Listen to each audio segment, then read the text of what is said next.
Hey, what's up, everyone? Matthew and Sina here. Thank you for joining us for another live stream. What day of the week is it? Is it Thursday? I think it's Thursday.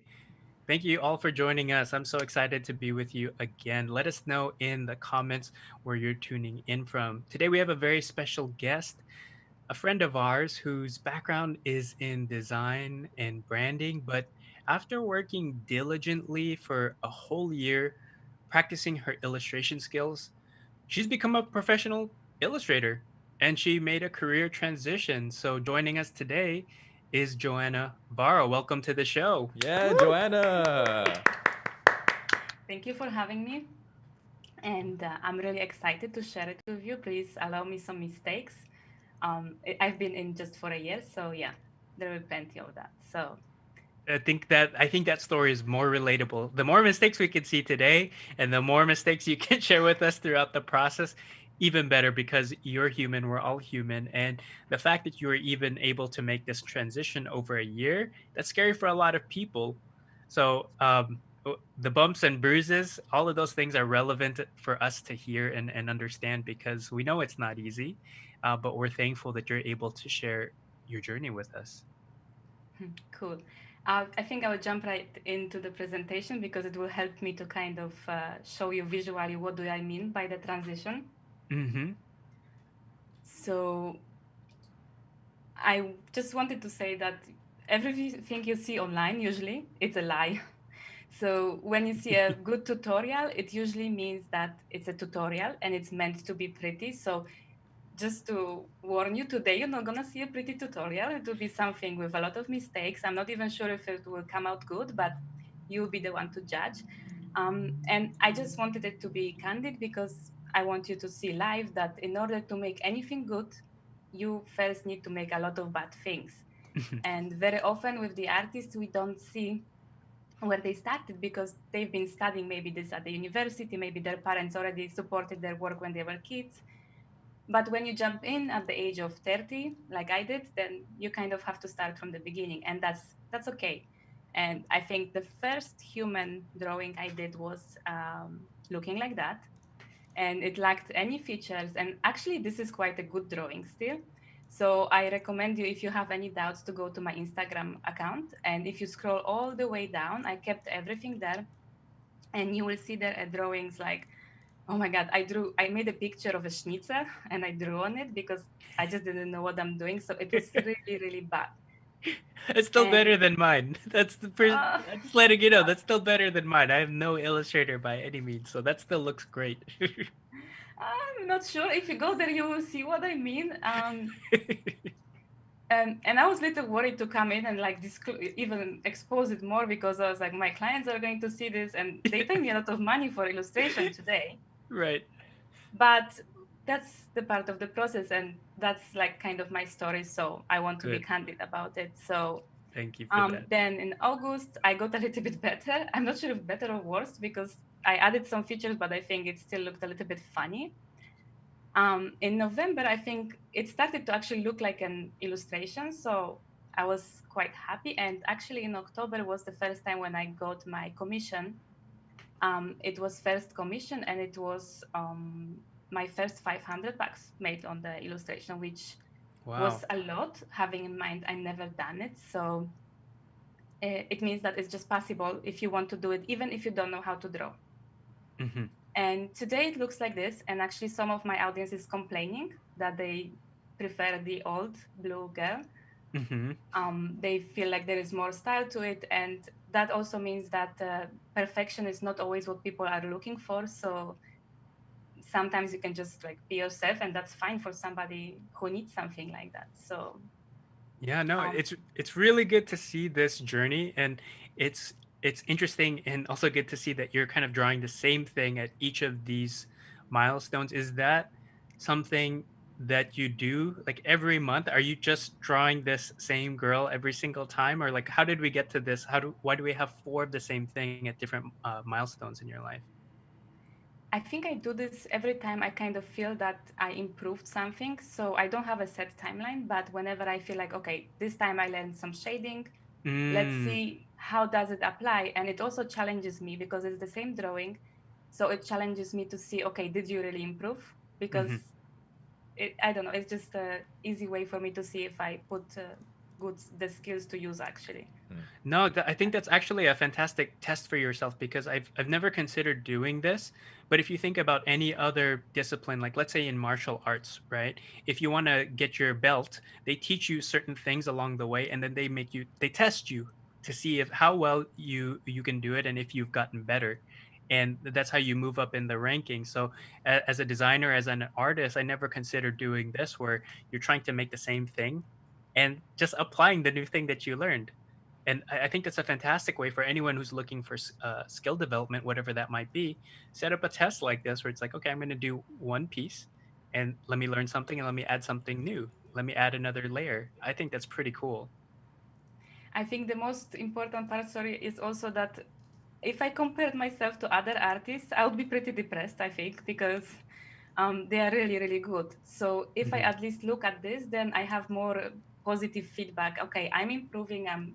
There is no reason to compare. We are just different at different stage in our. We are all moving forward, just in a different speed. So that's okay. Hmm.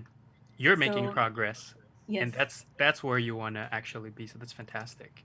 that's a really good feeling, and it helps you to like kind of keep moving. So Hmm. now I wanted to share with you like kind of three things that helped me in this process to keep moving and like made it easy and possible even for me to do it. And one of them is just the technical part of the drawing. Hmm. One of them is like adding feelings to it to kind of understand the emotion of the illustration. And the last part is the conceptual part, which is how to come up with these ideas. Hmm. So for the conceptual part, I noticed that some of the students I've been working with, they say, I don't have the ideas. Like some of them can draw just perfectly. You will be surprised. I'm like the worst from my students. And but they don't do anything. And they're like, why you are on the show? Why I am not on the show? I draw so much better. I'm like, because you just don't show your work, just Hmm. and they say, but I don't know what to draw. And I say, like, don't forget about it. Like you are the concept. You have all the answers. You just kind of have to trust in your experience and the things that you already know. And perhaps what will help you with that is if you could actually specialize in something. And I know we talk about it a lot in branding, but it applies also here. And for example, I from the beginning I really wanted to draw about mental health, Hmm. not because I came up with the industry, but because I was on the side of the patient. I also worked with a lot of psychologists and psychiatrists to develop their businesses. Hmm. So I kind of had the expertise, I felt like, and this was something I could talk about for hours. Like if you ask me, and don't ask me, actually don't, because then I will just not stop talking. But this specialization helped me to always kind of have the concept at hand and helped me also to connect with the clients who needed illustration work. Hmm. And once I knew what my theme is, then I was naturally curious, right? If I talk to my friends or to the family, I would like kind of dive in on the topic, which would help me to build my expertise. And it was very natural. I didn't have to force it. It was like more pleasant process. And then you just kind of move on and like forget it. This is what you like to talk about it. So if you like dogs, it could be dogs. If you like if you have other interests, you can pick anything, because some people say like, oh, you have like this glorious cause and I don't care for things like this. And then fine, it can be dogs, that's fine. It doesn't have to be something big. I think there's a lot of truth to that. I just wanted to say because Greg Gunn, who's also an Yes. illustrator at the Future, before for fun he did his dog walker series, and I think after that he got hired professionally to do a bunch of dog illustrations. I think it might have been for Facebook or something like that. Oh, wow. Uh, but same thing. It's like you just pick a lane, something that you're either passionate about or you specialize in or have a lot of knowledge about, and then you just start doing your craft through that. Another person that comes to mind is Jack Butcher from Visualize Value. Like he loves philosophy and he loves design, and he's combining those two things, his passion for philosophy through the lens of a designer, and that's how he grew and made Visualize Value. So it's great to hear this story again from your angle, somebody who studied mental health, who's had a lot of past clients like that, and then now you're using your illustrations. as another medium to filter that message or specialty through. So just wanted to share more context there because that's fantastic that you're sharing this with us. Definitely, and I think the dog idea actually came from Greg. I'm sorry, I think I just seen it recently, and that's why it came to me. So it you have it. All of us have the concept in you. Like you have your stories, you have your experience. So you just kind of have to pick the one you like the most, and then I would recommend to just keep writing also your thoughts. So I like to use the Smart Notes process, but you can do anything. Like you can literally use the whiteboard or some digital notebook and just organize these thoughts in some way, and just keep it there, let it grow. Mhm, And once the brief comes in from a client, you will just start connecting the dots. You will look into your notes, you will have all the expertise, and you will know the solution to the problem. So whatever they come up with or they want to draw, like literally which scene, you will kind of already know the concept. So I think the part of specializing helps a lot with that. mhm, mhm.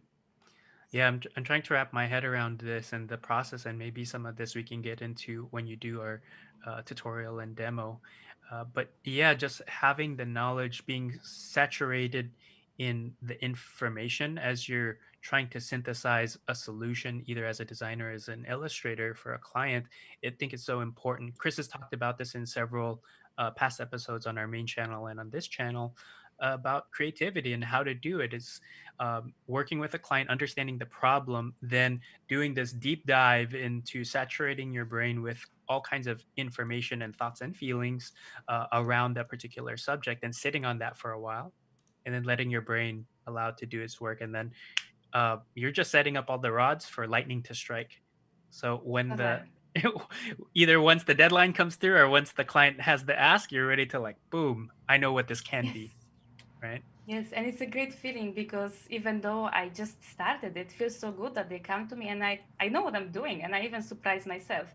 And actually, what you said about feelings brings me to the next Mm, stage, which is once you know the concept so well, you will be able to feel the feelings that you want to show. And showing the feelings is good way to make the illustration simple because then you can focus on the small parts, like really focused face or this dog that is like really cute and have a nice fur. And showing feeling is just a simpler way to draw. It seems to me it's like more natural, and you can do that through show it using symbols. So I use a lot of symbols in my work because when I didn't know how to draw a human figure, I would just draw a symbol of it. Here I was thinking of the position itself, and I use other elements, but you can pick what technique will be the most suitable for you to show the feelings. And here in this illustration, I wanted her to show the progress, the moving forward. So I wanted to engage all the senses. That's why I focused on the hair a lot, because I know that when you run, the hair is really wavy and that's a bit romantic. And I think people like to see this in the progress. I also use motion here because, of course, that's the easiest. So, like, also don't be afraid to use the obvious because it's easier for people to understand the concept. So that's fine as well. And you can also tell a story. So you could think of what happened before and after that scene. For example, here I just knew she's gonna come over some obstacles, so I like lifted her up a bit, like she's gonna be jumping. And of course, you have to pick the right shapes and colors that will express those feelings. So this girl, I wanted her to be really like determined and like I'm gonna do it, and she's ready. So I made her clothes like ready for the movement, and I tried all the details to express those feelings.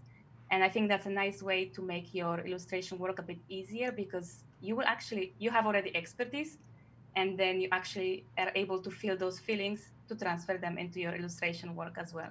mhm.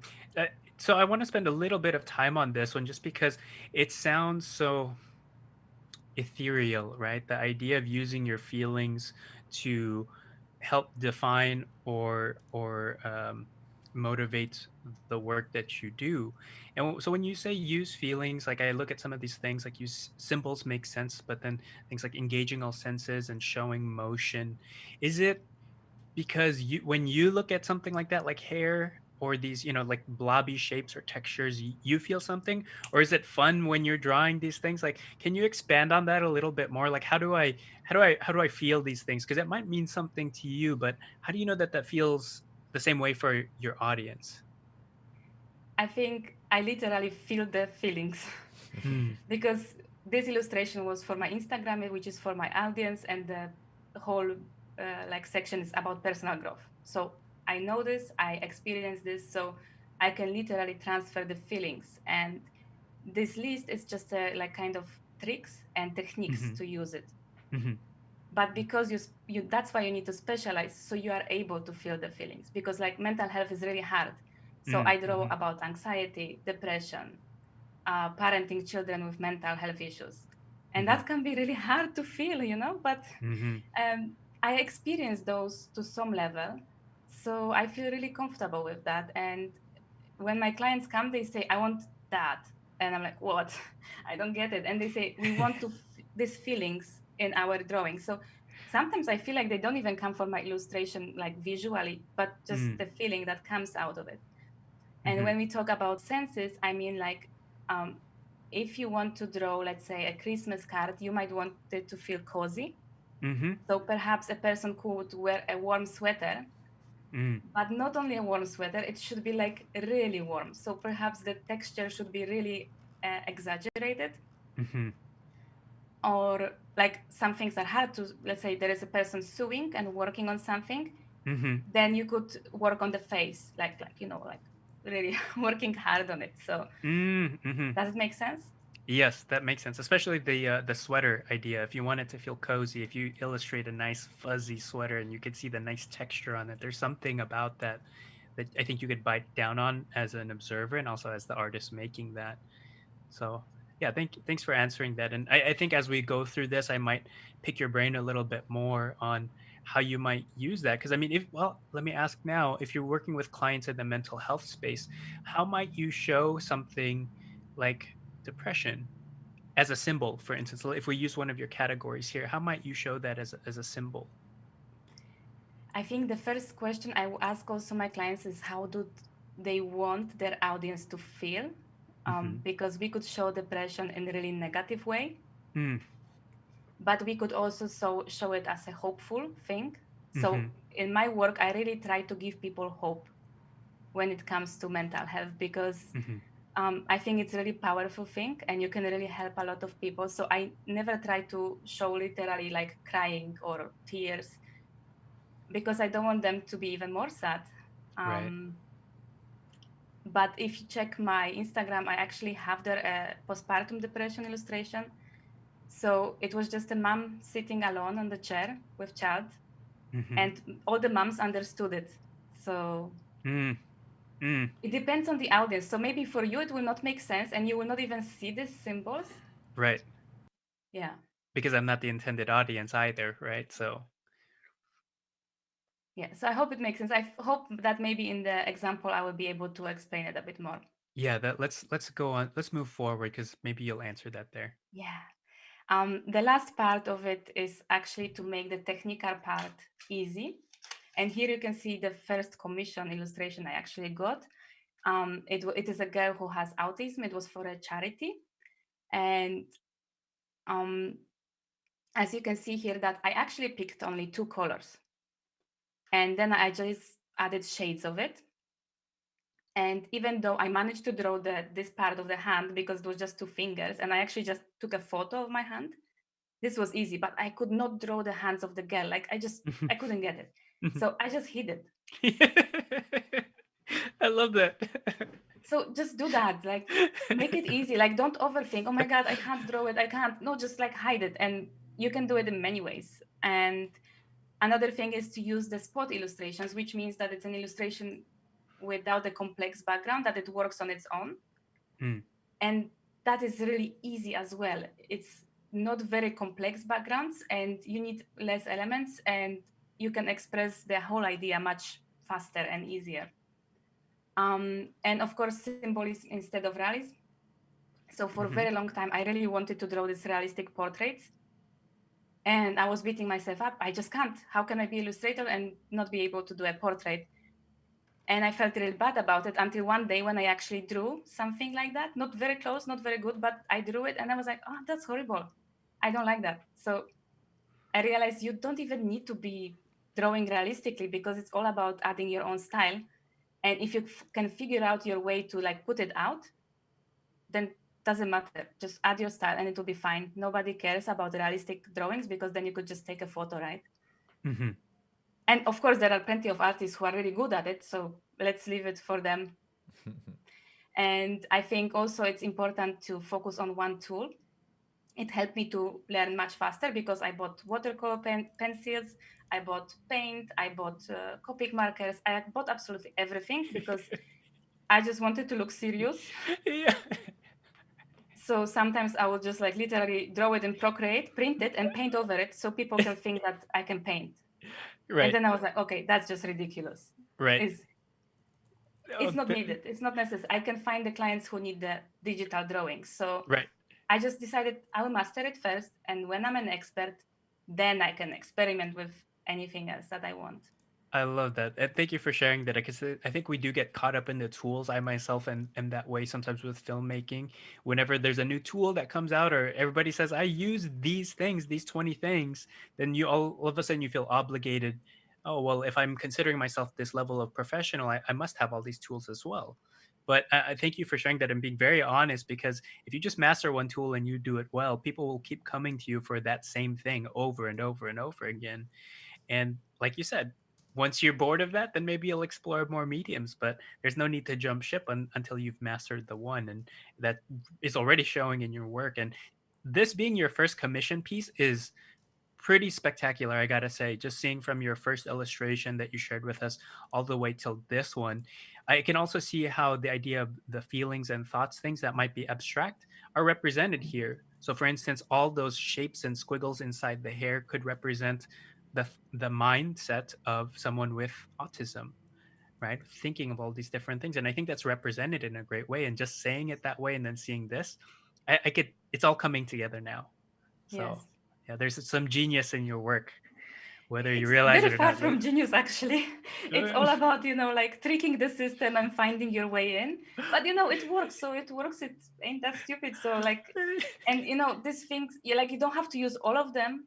Like, find one thing that will get you there faster.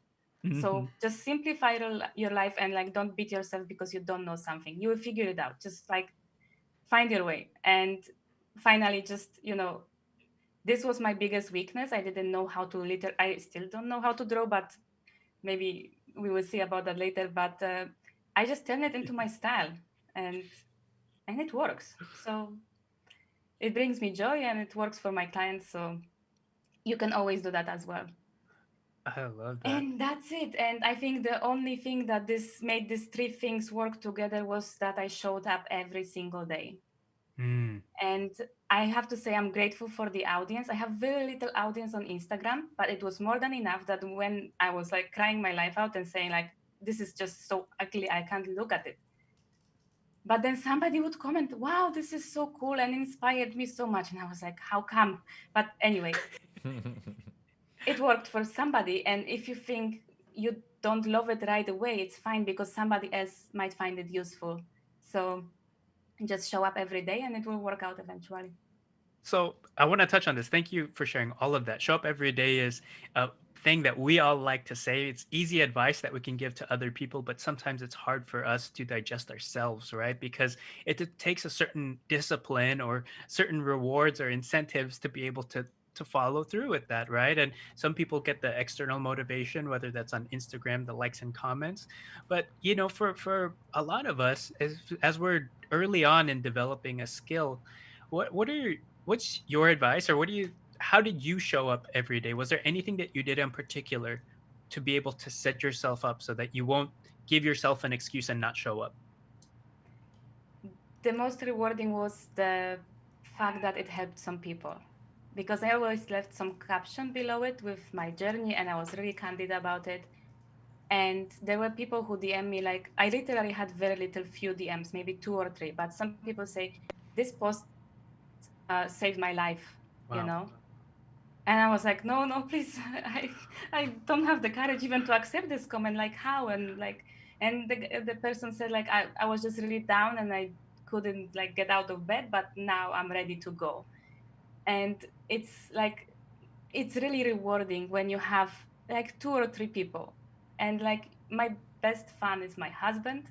He was my biggest fan from the beginning, from the Mm. moment when I drew on the schnitzel, and he loved it.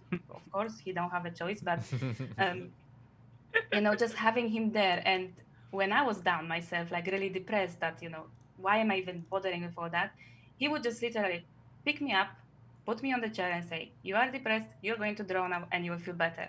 Wow. So perhaps two things is like, one, find a way that you can give to somebody, maybe to your community, or it doesn't have to be even social media.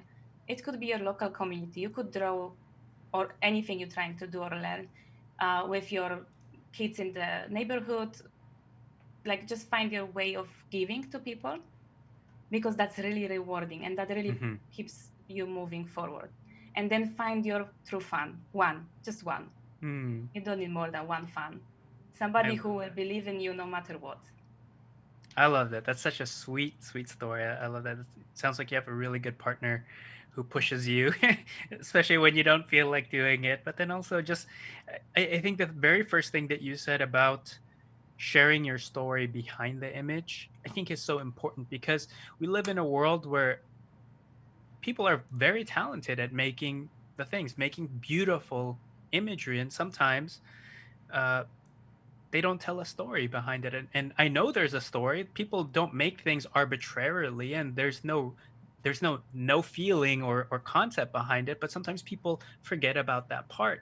So I think it's really important for our audience to think when they're making their own artwork to consider sharing the thoughts behind it, being transparent, because those are the real things that people connect with, and it actually makes the artwork more valuable because it gives it Yes. meaning. It's not arbitrary. It's not just pixels on the screen. It's your story and how you're feeling that day. So I think that's very important, an important insight that people who's considering making content, making artwork, and sharing it to share that part about it because the story underneath is the thing that makes it even more interesting. Yes, that's very well. And everyone has a story to tell. Everyone.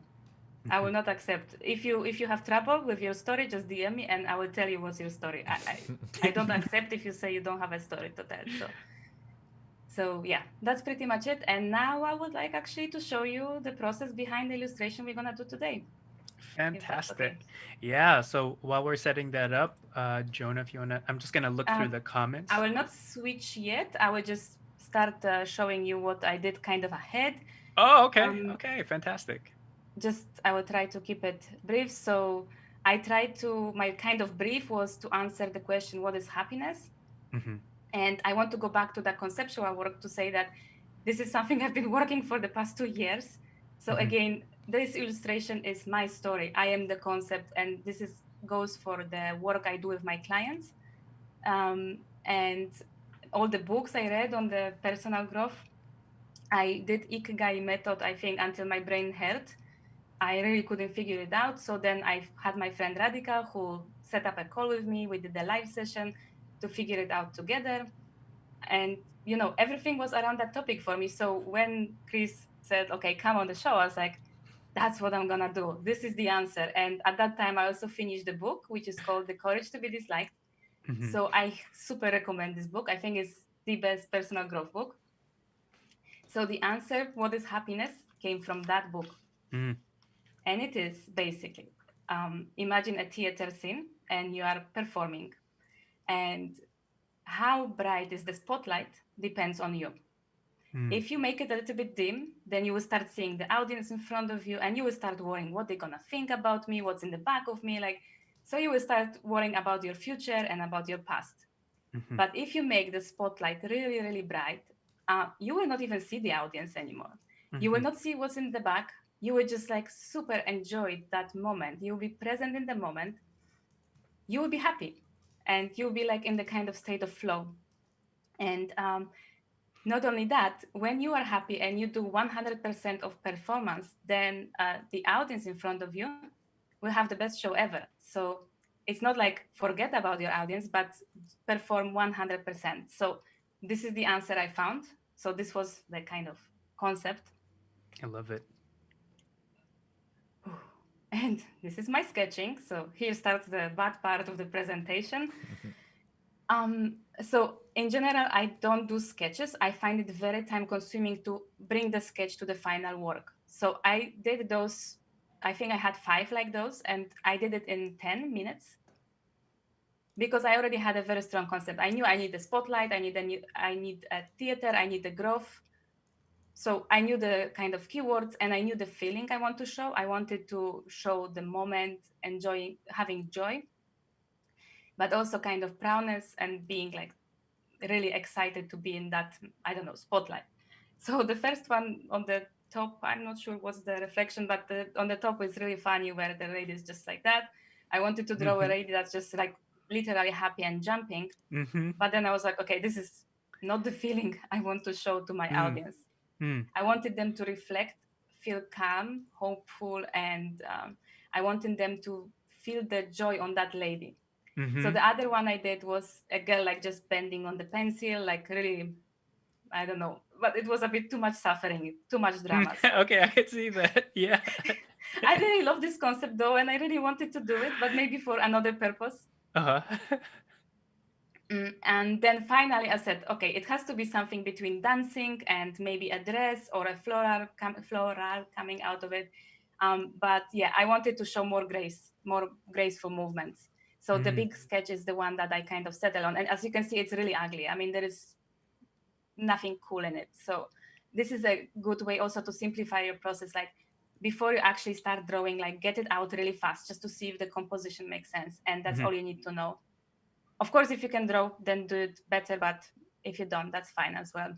Yeah, no, this is great. Actually, if we could park on that, I Yeah. do love that because uh, Greg has shared this a lot in some of his videos about really doing thumbnails or just doing very quick sketches before you add any details. It's important to get the silhouette right, especially with illustrations. So with this one, you have a character that's posing, and I'm glad you selected that one because I think you chose it for the right reason. With the first one, she could look scared or surprised or excited.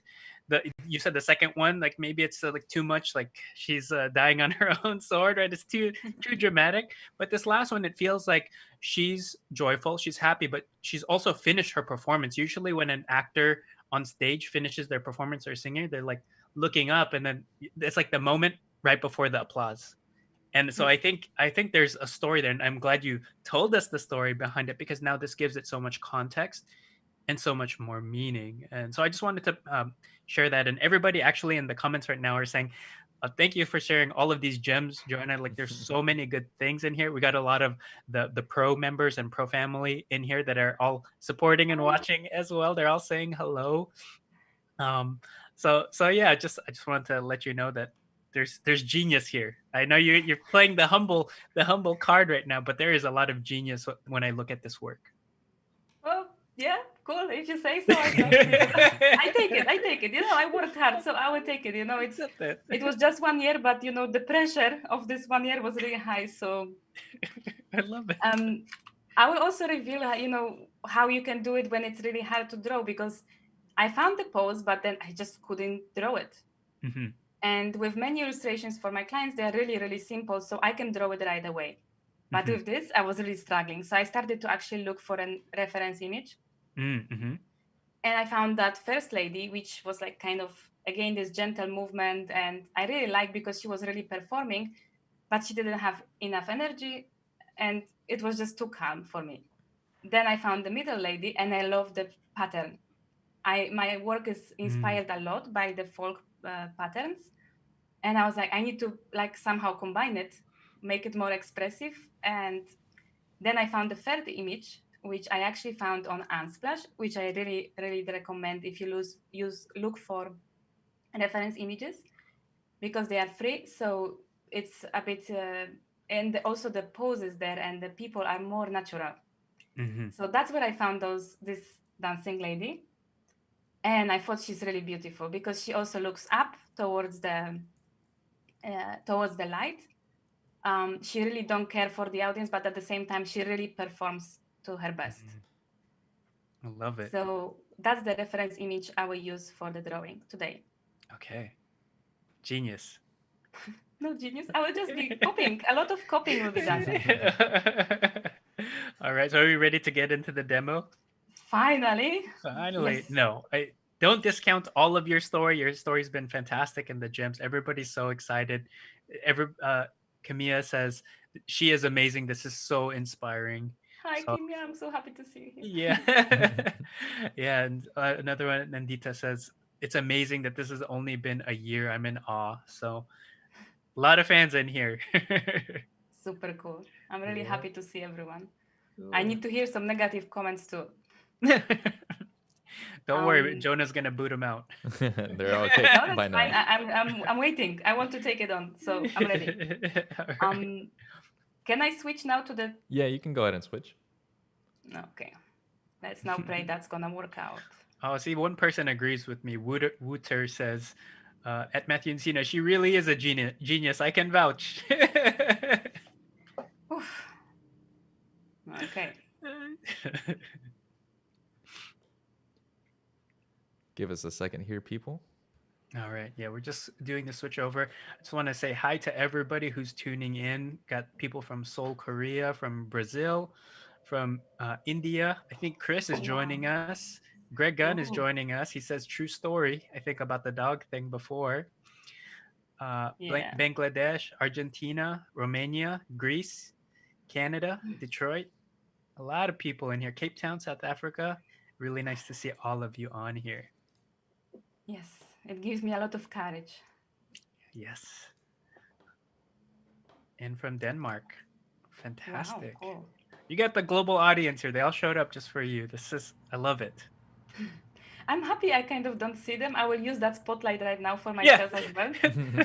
We just had the Zoom spotlight on you. Don't worry. They're I not really have there. to do that. It will be easier to perform better. All Let me right. know when I'm like, Yeah, you're good. tech.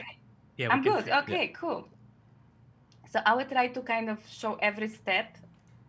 So in case if you want to, you can like kind of do it as well. Hmm. Um, so I'm gonna start from actually setting up a square um, canvas. Hmm.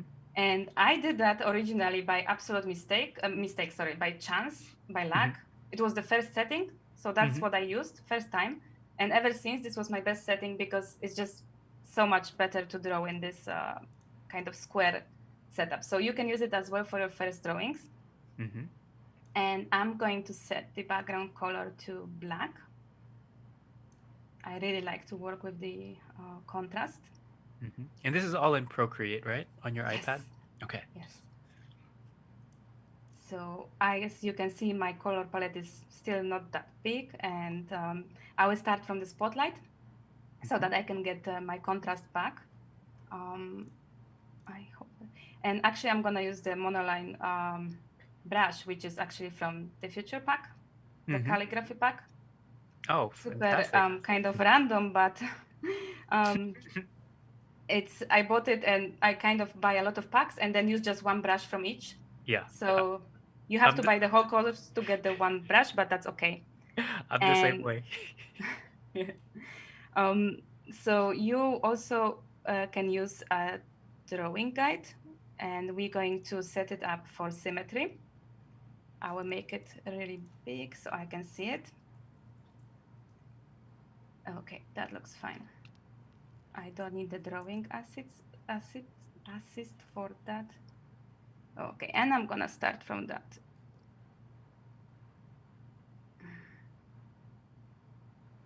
Okay. Oh, oh, it's really hard to draw like that, I have to It's all admit. right.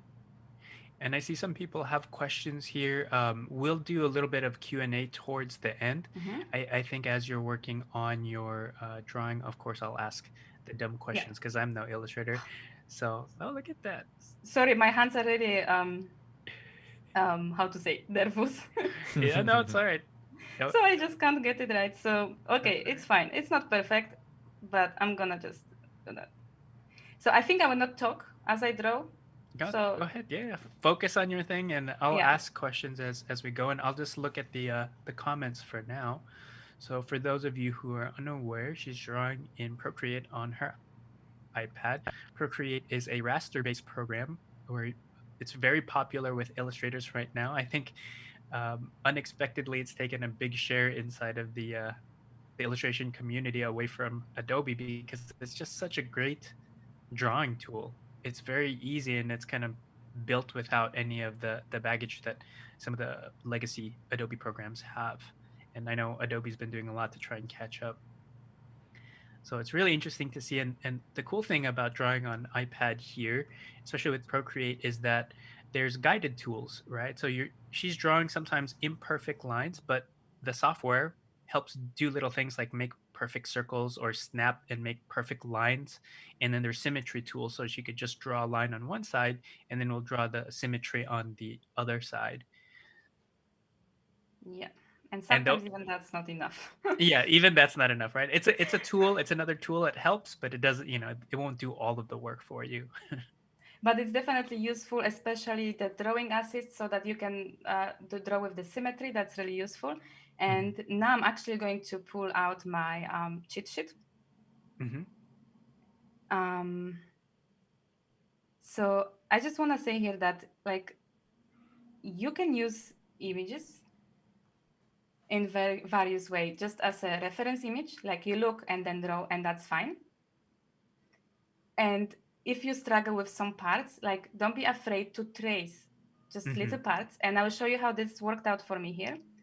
So I will just lower the opacity of this girl. Mm. And I always start drawing with the blocks of colors.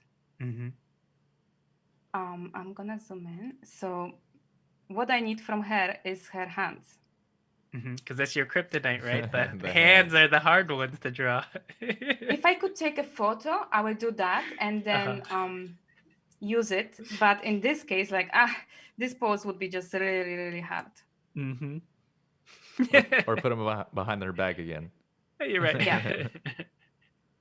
But there's So an I'm going. elegance to her hands, and I think that's what's really nice about this pose is like that just like how this right hand is falling down. It's just right. I think that's the. Oh, sorry. It's really important for you to see what's worth like kind of stealing, copying, Mhm.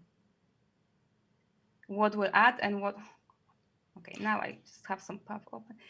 Yeah. And it does not mean that you will like copy the whole image. Mhm. I also take her head. Mhm. Yeah, I think I know a lot of us face this as artists and designers, as creative people, where we feel guilty for copying or tracing, but really it doesn't matter if you're taking something and altering it enough, and you're not using the original piece 100%. You're using parts and bits of a lot of things, just like your memories, just like your feelings, just like your thoughts. You're combining all of these things and then doing it through your lens for the message and purpose that you want to convey. And that's the important part, right? I think historically, the one of the biggest artists was, what was his name, from the Dadaist movement, Marcel Duchamp. All he did was he took a urinal, he turned it on its side, he signed it and put it in a gallery and called it art. That was a groundbreaking piece because before then everyone was so focused on, all the mediums and the styles and portraits and realism and all this stuff, where he made a big question like, what is art? And he was one who really broke a lot of barriers, and so many people after him we're just combining and bashing things together, because the key thing with art is that it has meaning, it has a message, and it it represents something culturally of the time of the person, and it says something about the current state of things. So I just wanted to share that because I think a lot of us get shy or feel guilty about this stuff. I do it all the time. I take lots of little pieces in all of my work all the time because I know it creates something meaningful.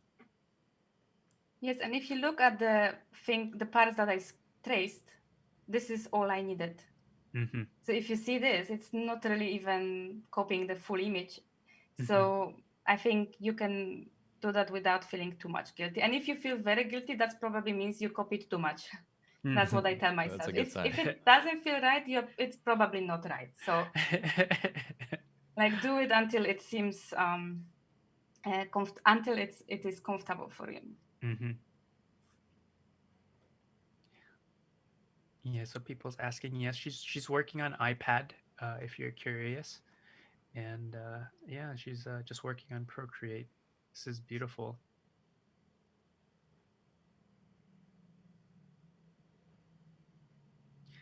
Color palette. I see you like a lot of these blues and oranges. Is this kind of like your lane? Like this is the colors that you really enjoy working with, or is it just for this particular illustration? To be honest, I started with the blue itself, and the blue girl. The story of the blue girl is because of my kind of own struggles. Mm-hmm. Like I was really blue, Mm-hmm. literally. I had some postpartum depression, and I went through everything. So Mm-hmm. I just seen myself really, really blue. Mm-hmm. And so you would say it's like a bit random, maybe the choice. No, it Um, doesn't sound random at all. It sounds like a very strong personal preference, and you have a reason why. So genius, the genius, genius is no, not don't stop accident. saying that. That's not helping me now. I'm It's. so having such a sweaty hands. I cannot zoom on the. I'm I sorry. cannot undo anymore. I'm sorry.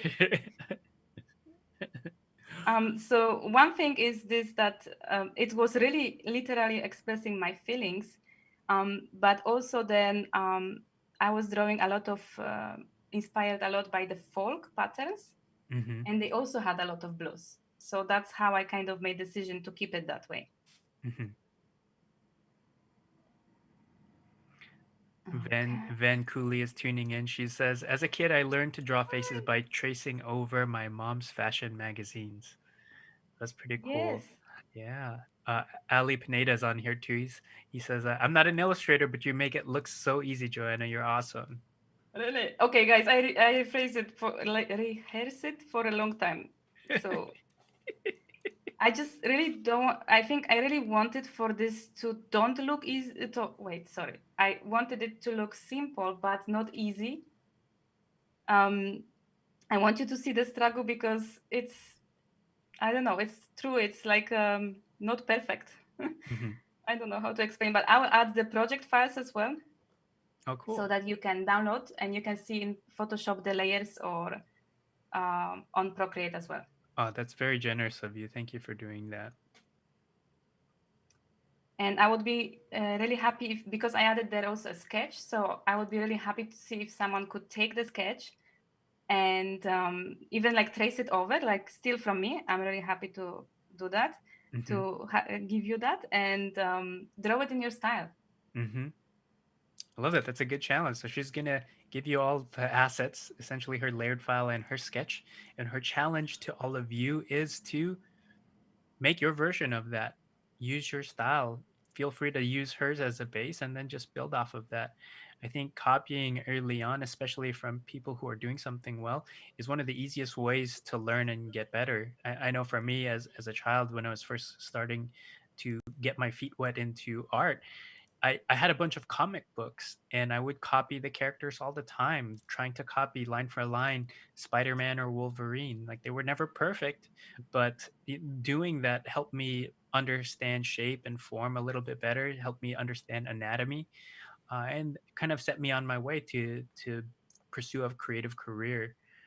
So even though I haven't retained a lot of those skills because I don't practice my drawing so much anymore, that definitely helped early on. And even as a designer, the same thing. You know, I'd study all these different design trends that I really liked when I was coming up in 2003 and 2004 when I was first starting graphic design. I was really into album art for all of these punk bands, and at the time there's this grunge thing because of David Carson and all these other inspirational designers and artists really influenced that look. And so, you know, I ended up copying a lot of that stuff and it becoming a part of my work even till this day. So whenever you're learning something new, don't be afraid to copy as a form of learning. Just pay homage and respect to those who came before you and don't try to claim the work as your own.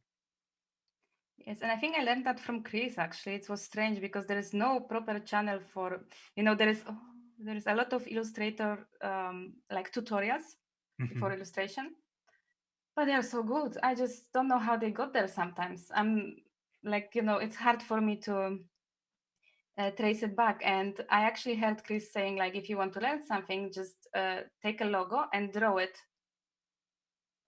try to trace it and redraw it. So I think that's where I got the idea from. Hmm. Yeah, at Art Center when we were first taking typography classes, I hated some of it because the exercises were so much that it's like, okay, you want to learn typography? Here's a typeface. Now draw every single letter and draw it 10 times. Every single serif, every single line, every single curve, and draw it with pencil. And then trace over it and do it again and then again, again and then again. And as much as, I didn't fully enjoy that because it wasn't the most creative thing in the world, it helped me understand letter forms. It helped me understand spacing and what makes a particular letter like the capital R look so unique.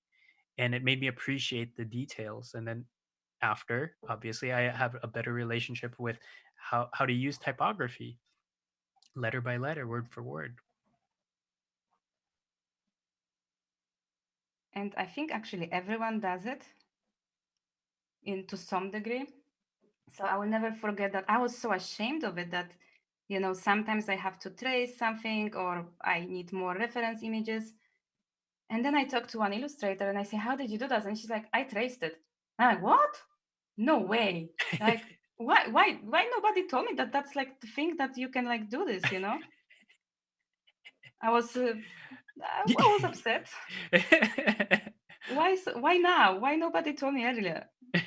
Well, now you know, and now we're trying to share this with our audience. So if anyone has ever had that question, now you know. Feel free to trace over stuff, build Yes, from do it. that just, in a healthy way, let's say. Yeah. So I also want to add that how I draw is that I always draw the shape first, Hmm. even if it's like not good or perfect, and then I try to figure it out. So if something is like not a good shape, then I would. So I don't have this perfect sketch, and thanks to that, actually, that's how some crazy ideas are born. Because if Hmm. I had a sketch which is like perfect and already kind of set up, I Hmm. wouldn't kind of come up with some ideas, if that makes sense. Yeah. No, I know exactly what you mean. It's kind of like you drew a skeleton first, and now you're drawing the form on top of it, the muscles and all the details. And what's cool about that, it's kind of like a coloring book that you're uh inclined to go outside of the lines, right? So you had a nice little shape of Yes. a silhouette, basic silhouette, but I love how you're breaking that silhouette with this nice flowy dress and that flowy puffy hair. I definitely get that feeling like there's something lush about that and there's something that's very rich about that. So, as you describe the story and as you describe your process, like these are things that I can observe and I can see why you're choosing to do what you do and like the benefit of those things, like why you have this particular process. I'll just go into the comments. Nikki was saying, I grew up in an artistic family. They do things that are very high realism, oil paints on wood or on canvas, almost like Rembrandt. That made me so insecure of my own illustrations and copying parts of photos. And I didn't think that industry professionals actually trace stuff. It feels so wrong to me. But the thing is, like, everyone I've met has lifted, copied, borrowed, traced it, or something for their work. And I don't know how you could it not operate in life without having all of these various inputs to influence your work. It's a way, again, I think for art, it's just a way for you to communicate your message. And as a designer, for you to communicate the message of your clients. So by any means, as long as you're not stealing, and I think this is where people get caught up, right? They feel Yes. like it's stealing, but it's only stealing if you're taking 100% of the thing. If you're taking 99% or 98%. But if you're adding, if you're taking maybe 10% of one thing, 10% of another thing, and then putting 100% of yourself in it, that's not stealing anymore. And I think you will feel it where it's like kind of the line. Hmm. You will know when it doesn't feel right. Hmm.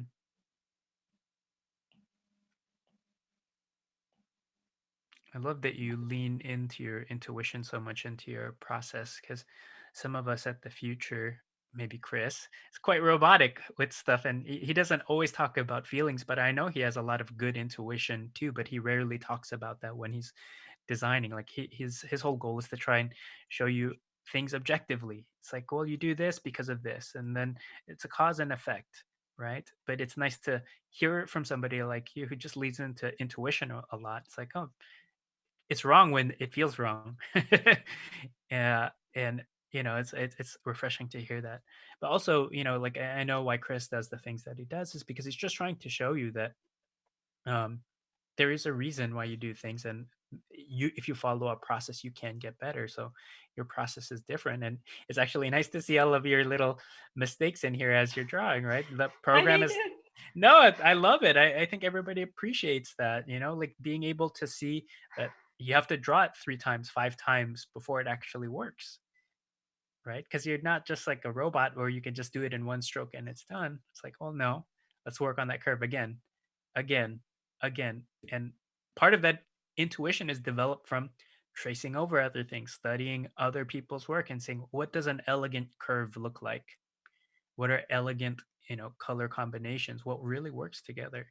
And you don't know those things until you study and practice. Okay. Chris is in the comments. He says, "I have no feelings." Beep boop. It's a lie. It's just we just don't know. We just don't see them, but We just don't it's see not him. true. He doesn't wear his feelings on his sleeve.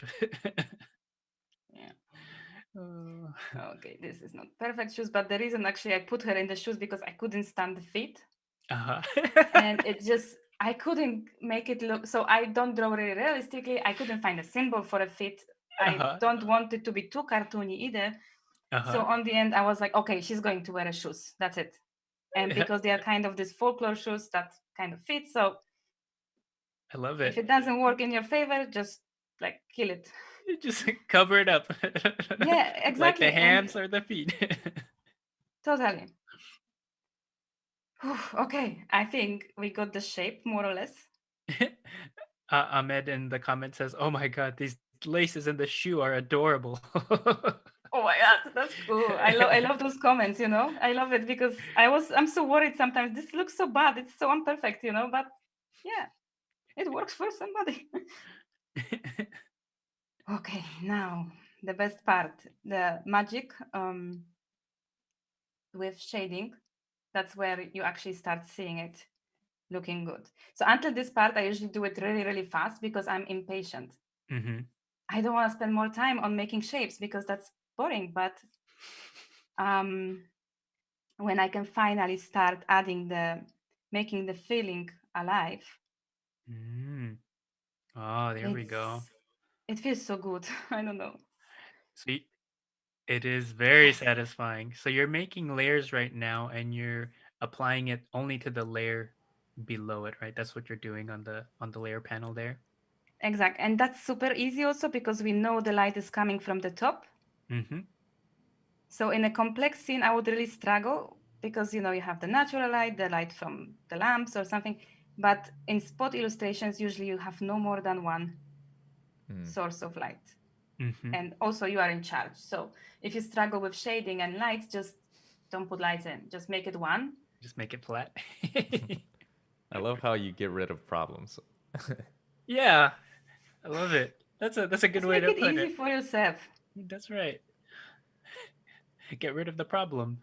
You Yeah. don't have to solve it. You just skirt around the problem. That's one way to deal with it. Rick told me about a girl that he was saying that she broke her arm and Hmm. she struggled with opening jars. Hmm. And then Rick's like, "Oh, so what'd you do?" She's like, "I stopped buying jars." It's that simple. It's that simple. Oh, I love that. Yeah, we sometimes we forget about that. It's like, do I really have to deal with this problem this way? Is there only one binary solution? Because we're creative. Creative people can think around the problem.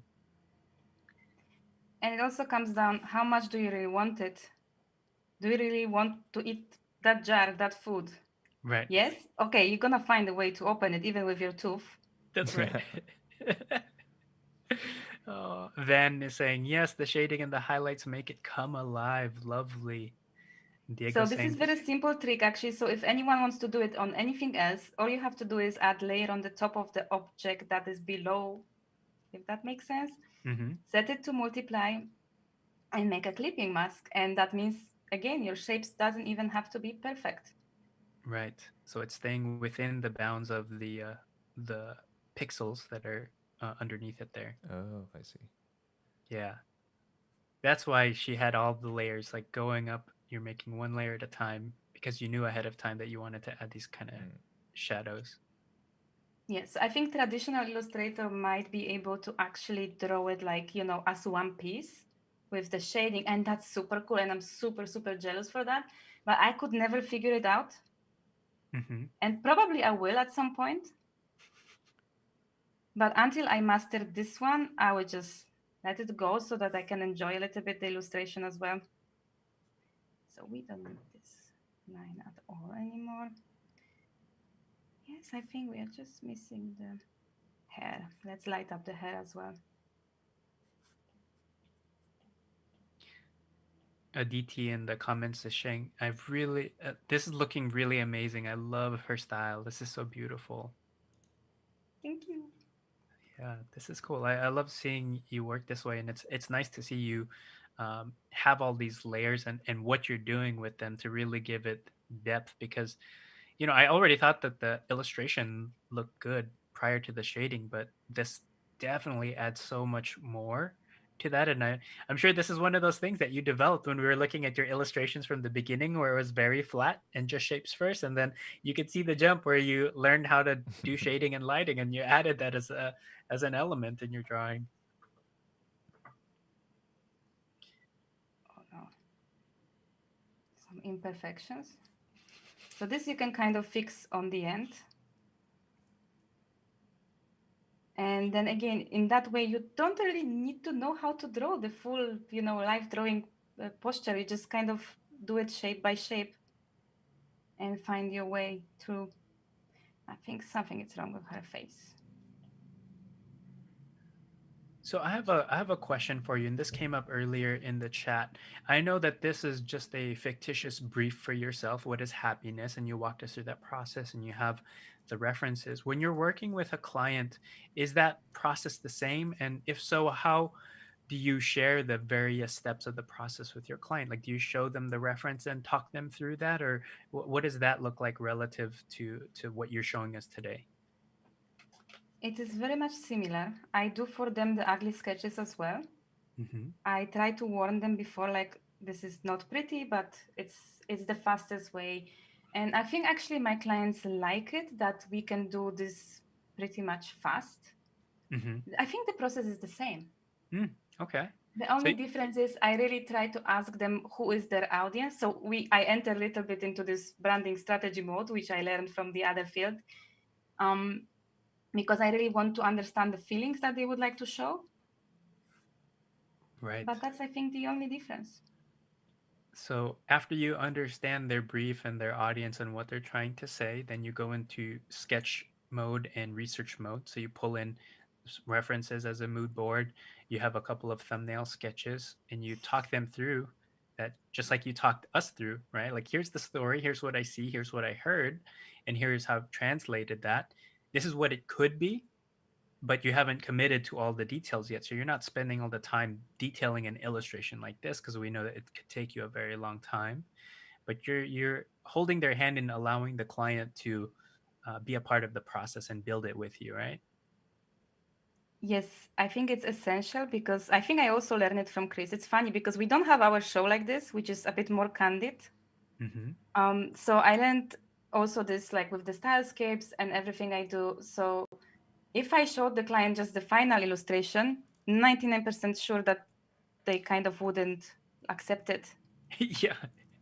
But Eh, if I can involve them on the process and make them also feel like they drew it, they really like it. mm-hmm. Yeah, it makes them feel creative, and they're more bought into the idea because they make the decisions with you. If you just show up with the solution, you know, because they have no hand in it, they're less likely to buy it unless you, for some reason, knock it out of the park and you're a super genius, superstar. And I think it's also important that I do commercial work. Sorry for Hmm. flipping this, but No, so illustrators do this a lot. I didn't skip that step because it's just you feel more the gravity if you flip it. So otherwise, mhm. I would not be able to draw the leaves that good. Hmm. or that fast at least. I tried it, but sorry, this is Right. not going to be professional.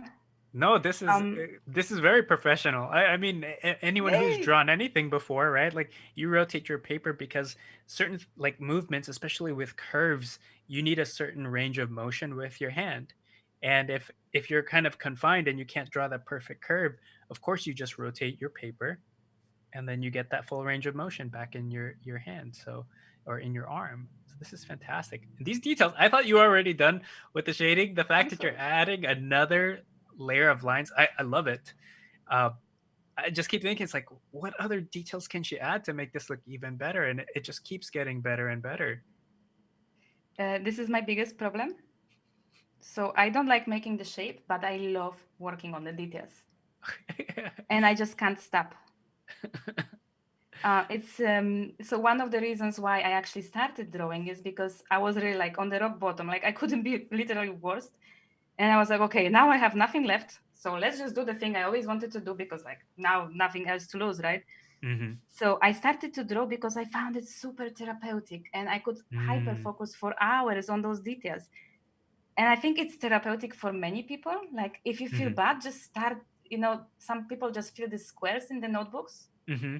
I'm not sure if you do that as well. I've done that. Yeah. I've done that in many of my notebooks.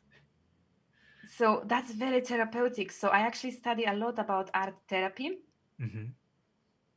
because it worked on me so well. So I would love one day to teach some kids, who really need it.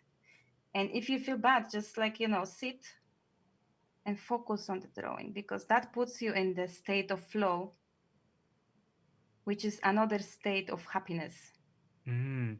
I'm That's really what. fixated on this topic. Sorry. No, no, I love it. Please keep going. I mean, that's what your husband did for you, right? Whenever you're not in a good state, he's like he picks you up and puts you in your chair. He's like, okay, go draw because this is therapy, and I can see it. It's mesmerizing to watch you draw this, and I've been in similar states too, where I'm just like, why do I keep reshading this thing over and over? Why do I keep redrawing this, or why do I keep adjusting this detail? It's like when you watch designers play with typography and they keep adjusting the kerning. 2 pixels left, 1 pixel right. No, Yes. 3 pixels left. Let's move it up. Let's make it a little bit bigger. It's the same thing. There is therapy in refining the details or exaggerating the details there. Wow, this is amazing. Does That it is look fine? I hope that's that not is the end. amazing. That's not the end. Oh my god. No, wait, wait, wait. Woo. Whew. Lost 10 kilograms here, but I think I'm gonna get it done. Oh, this is I was really beautiful. prepared, but one thing I didn't prepare for is that my hands will get sweaty. Oh. I cannot undo. That's horrible. Guys, be ready. Yeah.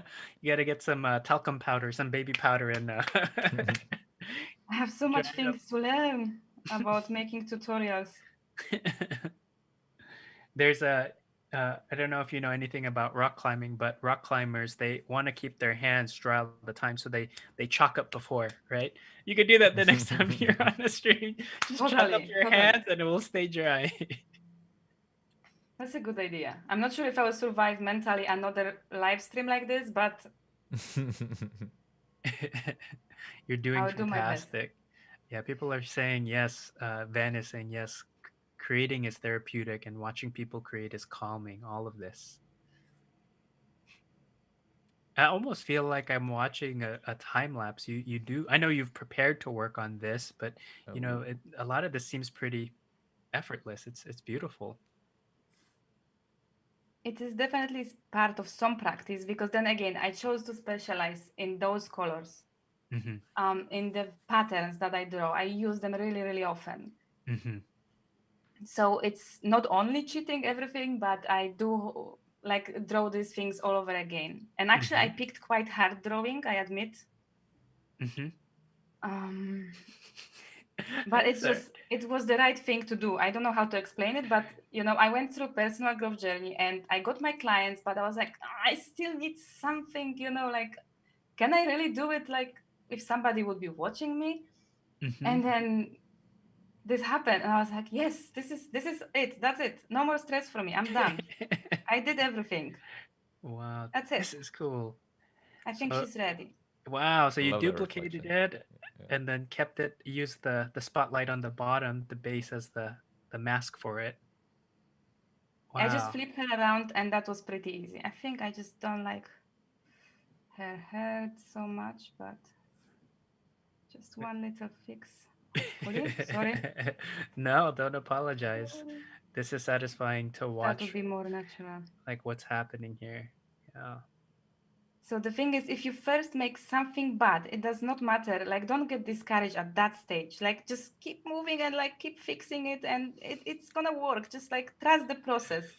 Or Have just cover some it hope. up. Oh, No, this is great. Um, so as you're finishing up, I know there was a question earlier, and I know we're going to transition into a little bit of Q&A. This is beautiful. And obviously, you've spent a year getting to this point. How did you get your first paid client? Because I know you shared with us which illustration that was, but how did that happen? so I think one part of it is the showing up every day and making it public. Hmm. The other thing is like talking about it to your friends, people you know. So I just talked about it like all over again. And this was actually a client from the people I know. Mm. So I just kept talking, and like you could really get bored of me talking about me drawing. And then the lady who's actually in charge of the company, she saw my illustration on Instagram, and she was really a big fan from the beginning. Wow. And then when they needed something, they just reached out, and I was kind of ready for it. So it was nothing, not very, not a lot of tactics there besides Right. showing up And at that point, how big was your audience, do you think? on Instagram. Yeah, yeah. Oh, maybe 300, 400 people. I think this is irrelevant. It's more about relationship building. Hmm. So I specialize in that topic and that skill. I Hmm. talk about it to everyone, everywhere. So when they have something to do with that thing, they call me. They don't call the girl who's so much better in drawing. Hmm. Not that she's worst or I am better, or not that reason. It's just I am like kind of there, if that makes sense. So just put yourself out there, I would say. Hmm. No, and I think I asked that just to demonstrate to our audience that you don't have to have 10,000 followers, you don't have to have 100,000 followers in order to get clients. The fact that you are doing the work every day, you're sharing stories, and you're trying to specialize in something, right? Combining your love for mental health with the illustrations that you're drawing and the stories that you can tell behind it. What happens is you get known for that thing. And even if it's within a tight circle, that tight circle has many degrees to it of people that can be folded in that are looking for the thing that you're doing. So I just wanted to share all of that, and it's nice to that you have the transparency and also the ability to say, look, I landed a client with only 300 followers, but it was through Instagram, and it was just doing my thing every single day. And I think I have to add to it, like if you do something, let's say for Instagram, just like put it everywhere. Be that annoying person, stalk Hmm. absolutely every social media channel. Because the next client, and actually the client who paid triple the amount, Wow. came from Twitter. I didn't even Wow. know I'm there. Somebody reshared a tweet on Twitter, my image. Uh-huh. I don't know Wow. how, but that's how he found me. And it was very well paid work. I really loved it. It was on topic. It just everything fell into the pieces together.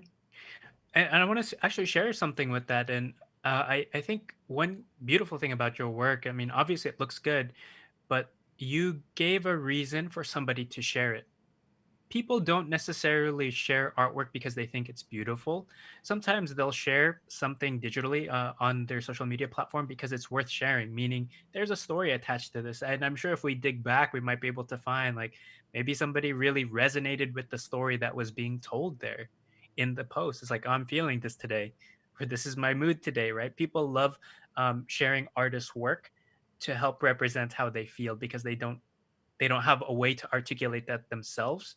So by you arming them with an image, a story, it makes it very shareable and helps you grow your network or your influence within even a small network. So these are all things that we can learn from, and I think are important for people to understand as they put content out there, as they make their artwork, as they try to land clients.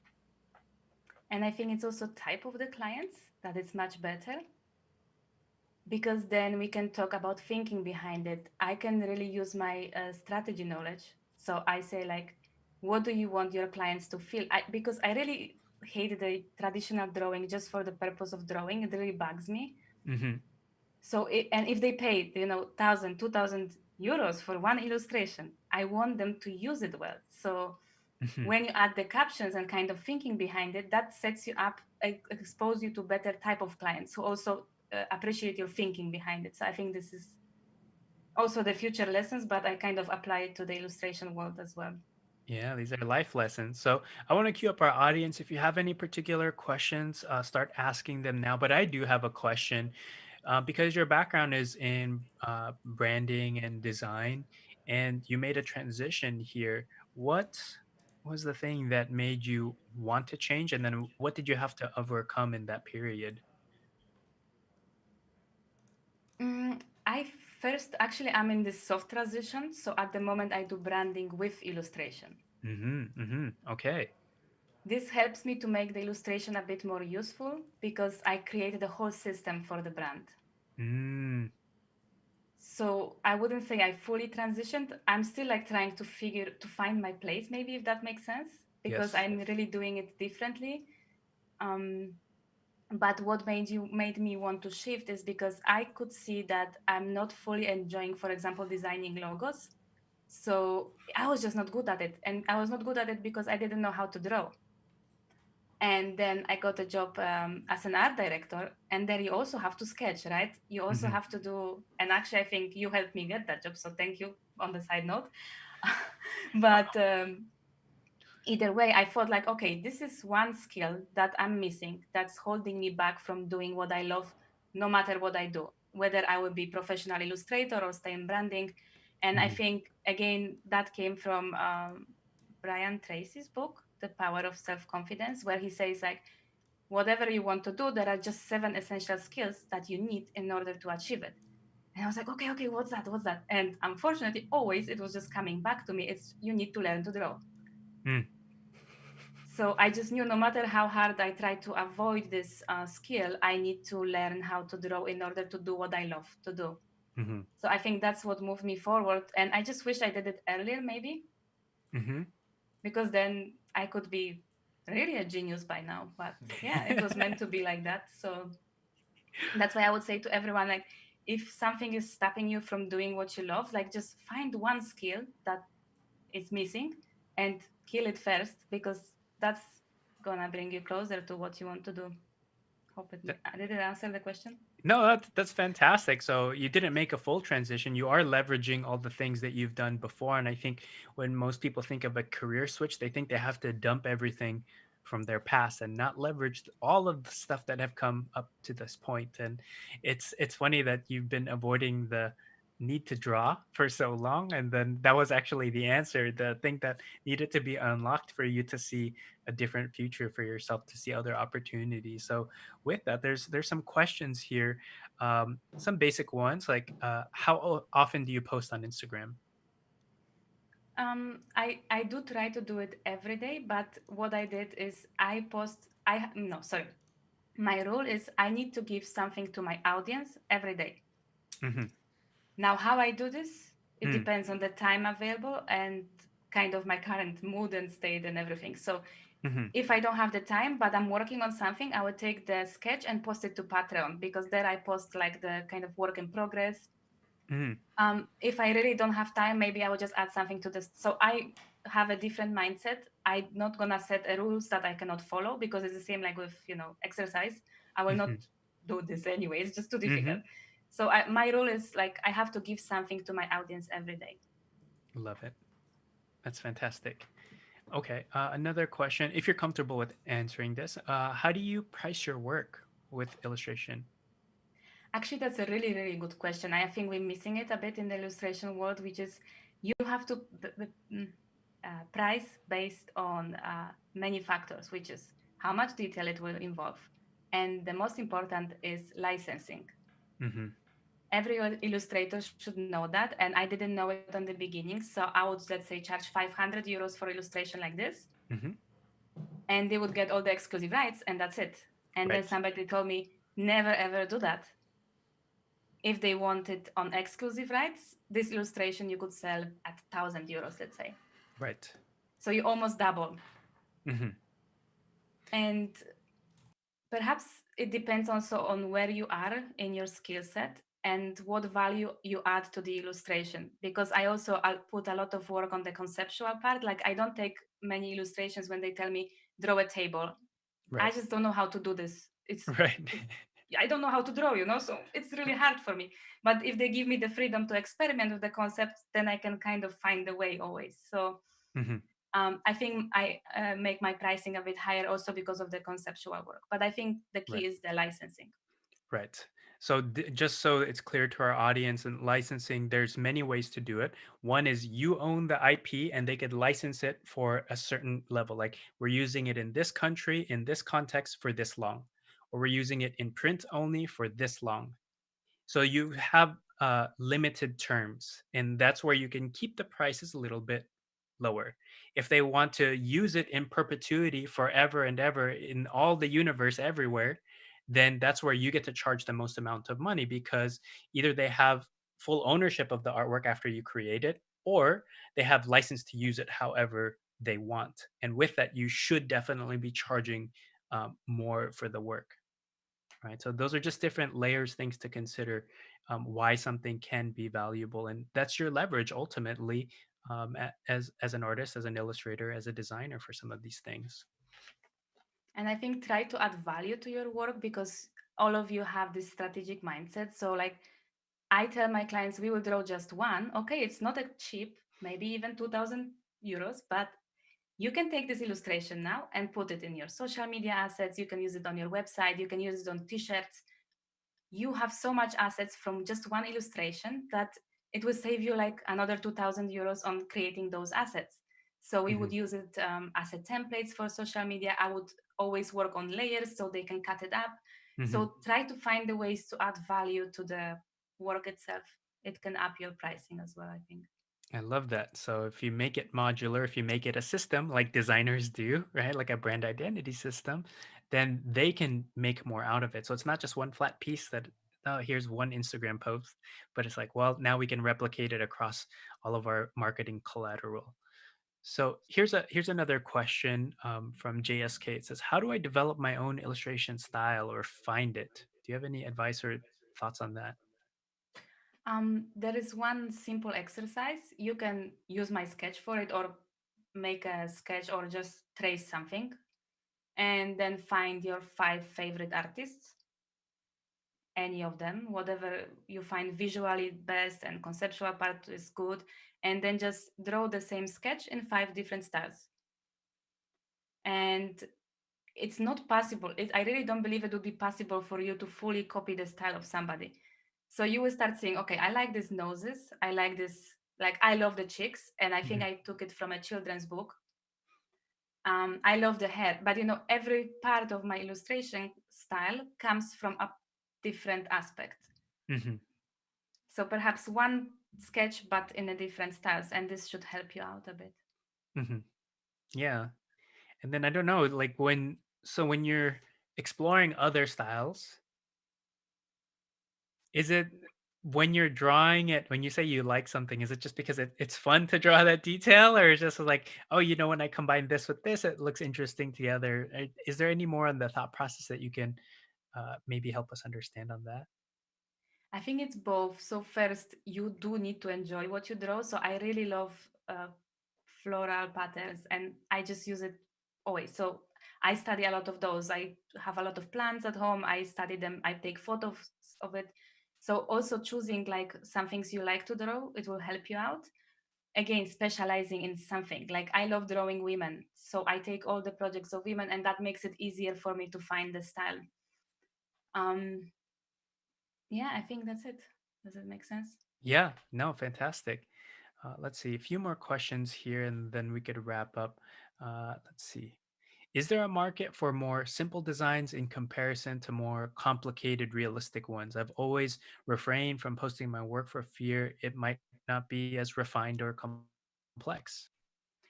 Complex doesn't mean good. I love that. And I actually love realistic work. I'm a big fan of many illustrators, but there are just very few who make it unique. And I had a life drawing class in my university. It was my nemesis from the beginning.